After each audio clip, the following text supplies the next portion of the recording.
कभी कभी रिश्तों में आई दरार सिर्फ दो लोगों को अलग नहीं करती, बल्कि उसका असर पूरे परिवार को अपनी चपेट में ले लेता है। लखनऊ की ये कहानी भी कुछ ऐसी ही है। एक शादी जो करीब 9 साल पहले प्यार से शुरू हुई थी, फिर रिश्तों में बढ़ती दूरियां, विवाद, कोर्ट तक पहुंची लड़ाई और आखिरकार महज कुछ ही मिनटों में 3 जिंदगियां खत्म हो गईं। नमस्कार, मैं हूं अंजलि राठौर और आप देख रहे हैं न्यूज़ 18 का डिजिटल प्लेटफॉर्म। लखनऊ के गोमती नगर में हुई इस वारदात ने हर किसी को झकझोर कर रख दिया है। एसबीआई में फील्ड ऑफिसर के तौर पर काम करने वाले मानस वाजपेयी पर अपनी ही पत्नी दिव्या मिश्रा की गोली मारकर हत्या करने, इसके बाद अपनी बहन की हत्या करने और फिर खुद को गोली मारकर जान देने का आरोप है। दिव्या मिश्रा एक बैंक में मैनेजर थीं और जो मशहूर यूट्यूबर प्रज्ञा मिश्रा हैं, उनकी बहन थीं। जानकारी के मुताबिक 20 अगस्त को मानस बैंक के पास पहुंचा और दिव्या को बाहर बुलाया। दोनों के बीच बातचीत हुई और विवाद हुआ। इसी दौरान गोली चलने की बात भी सामने आई है। घटना सीसीटीवी में कैद हो गई है। फुटेज में देखा जा सकता है कि मानस ने पहले दिव्या को बैंक से बाहर बुलाया और बातचीत के दौरान दोनों में विवाद हुआ। तभी मानस ने दिव्या को गोली मार दी, जिससे दिव्या की मौके पर ही मौत हो गई। लेकिन कहानी यहीं खत्म नहीं हुई। पुलिस के मुताबिक दिव्या की हत्या करने के बाद मानस वहां से निकल गया और अपने घर पहुंचा। वहां उसकी बहन मौजूद थी। शुरुआती जांचों के मुताबिक माना जा रहा है कि मानस ने कमरे का दरवाजा बंद किया और अपनी बहन को भी गोली मार दी। कुछ ही देर बाद मानस ने खुद को भी गोली मार दी। जानकारी के मुताबिक बैंक के बाहर दिव्या की हत्या से लेकर मानस और उसकी बहन की मौत तक का पूरा घटनाक्रम करीब 30 मिनट में हुआ, यानी करीब आधे घंटे में एक पूरा परिवार उजड़ गया। बता दें कि मानस वाजपेयी और दिव्या मिश्रा ने करीब 9 साल पहले लव मैरिज की थी। शादी के शुरुआती सालों में दोनों के रिश्ते सामान्य बताए जाते हैं, लेकिन वक्त के साथ साथ पति पत्नी के बीच विवाद बढ़ने लगा। छोटी छोटी बातों से शुरू हुआ तनाव धीरे धीरे इतना बढ़ गया कि दोनों के बीच दूरियां पैदा हो गईं और दोनों अलग अलग रहने लगे।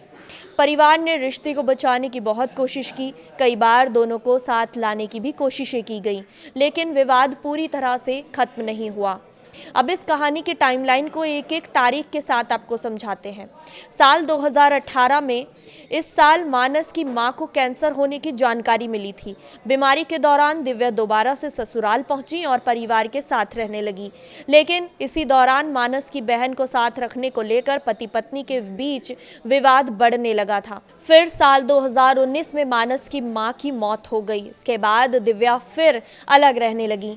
दोनों ने दोबारा साथ रहने की कोशिशें की, लेकिन रिश्ते में स्थायी सुधार नहीं हो सका। इसके बाद वक्त गुजरता गया और विवाद खत्म होने के बजाय फिर से बढ़ने लगा। साल 2025 में मानस की बहन को लेकर एक बार फिर पति पत्नी के बीच विवाद गहरा गया। दिव्या का कथित तौर पर कहना था कि वो मानस के साथ उसकी बहन के साथ नहीं रहना चाहती थी। नवंबर 2025 में दिव्या घर छोड़कर अलग रहने लगी थी। इसके बाद बातचीत के जरिए रिश्ते को बचाने की कोशिश हुई, लेकिन बात नहीं बनी। अब बात 2026 की जनवरी की करते हैं, जब मामला फैमिली कोर्ट पहुंचा। दिव्या ने तलाक का मुकदमा दाखिल किया। मामले में कानूनी प्रक्रिया चल ही रही थी। फिर 18 अगस्त 2026 को कहानी में सबसे बड़ा मोड़ आ गया। फैमिली कोर्ट में तलाक के मामले की सुनवाई हुई। सूत्रों के मुताबिक इस दौरान एलिमनी को लेकर भी विवाद हुआ। जांच में करीब 1.5 करोड़ रुपए की एलिमनी की मांग किए जाने की बात सामने आई है, लेकिन 1.5 करोड़ रुपए की रकम और एलिमनी से जुड़े हुए दावों की अभी तक कोई भी स्वतंत्र पुष्टि नहीं की गई है। पुलिस इन दावों की जांच कर रही है। इस बीच सुनवाई के बाद मानस के बारे में पुलिस को जो जानकारी मिली है, उसने जांच की दिशा को ही बदल दिया है। पुलिस की जांच के मुताबिक मानस ने घटनाक्रम को अंजाम देने के लिए 3 हथियार जुटाए थे। इनमें 2 9 mm पिस्टल और 1 तमंचा शामिल था। पुलिस ने तीनों हथियारों को बरामद कर लिया है। इसके बाद करीब 2 दिनों तक दिव्या की रेकी की गई। इसकी हर गतिविधि पर नजर रखी गई। फिर 20 अगस्त को मानस ऑटो से गोमती नगर के उस बैंक के पास पहुंचा जहां दिव्या काम करती थी। उसने दिव्या को फोन करके बैंक से बाहर बुलाया, जिसका फुटेज सीसीटीवी में कैद भी हो गया है। बातचीत करते हुए फुटेज सामने आया है जिसमें तनाव होते हुए भी, विवाद होते हुए भी दिखाई दे रहा है। आरोप है कि दोनों के बीच विवाद के दौरान मानस ने दिव्या के साथ हाथापाई की थी। बैंक के गार्ड और कर्मचारी बीच बचाव के लिए आगे बढ़े थे, लेकिन तभी स्थिति अचानक कितनी बिगड़ गई कि मानस ने पिस्टल निकाली और दिव्या को गोली मार दी। गोली लगने से दिव्या की मौके पर ही मौत हो गई। एक महिला जो अपने काम पर गई, उसे शायद अंदाजा भी नहीं होगा कि कुछ ही मिनटों बाद उसकी जिंदगी खत्म होने वाली है। लेकिन वारदात का अगला अध्याय अभी बाकी था। दिव्या की हत्या के बाद मानस वहां से निकल गया। पुलिस के मुताबिक वो करीब 2 किलोमीटर दूर अपने घर पहुंचा। घर में मौजूद अपनी बहन को भी गोली मारकर उसकी हत्या कर दी और फिर खुद भी गोली मार दी।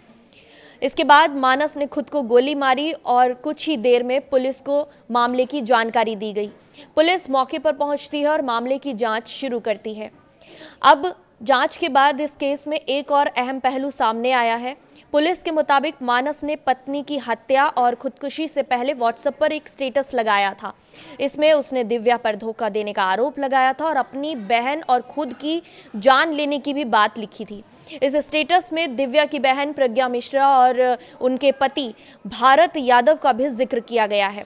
स्टेटस में मानस ने पूरी घटना की जानकारी होने की बात लिखी थी, लेकिन दिव्या के परिवार ने मानस की तरफ से लगाए गए सभी आरोपों को खारिज कर दिया है। यानी कि सोशल मीडिया पर लिखी गई बातों को पुलिस अब सबूतों के तौर पर देख रही है, लेकिन किसी भी आरोप को सच मानने से पहले उसकी जांच जरूर की जा रही है।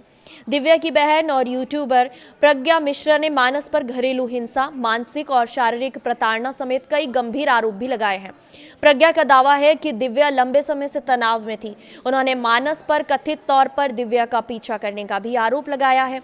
परिवार की तरफ से यह भी दावा किया गया है कि कुछ दिन पहले तनाव के बीच दिव्या का एक्सीडेंट हुआ था और उसके हाथ और पैर में चोट आ गई थी।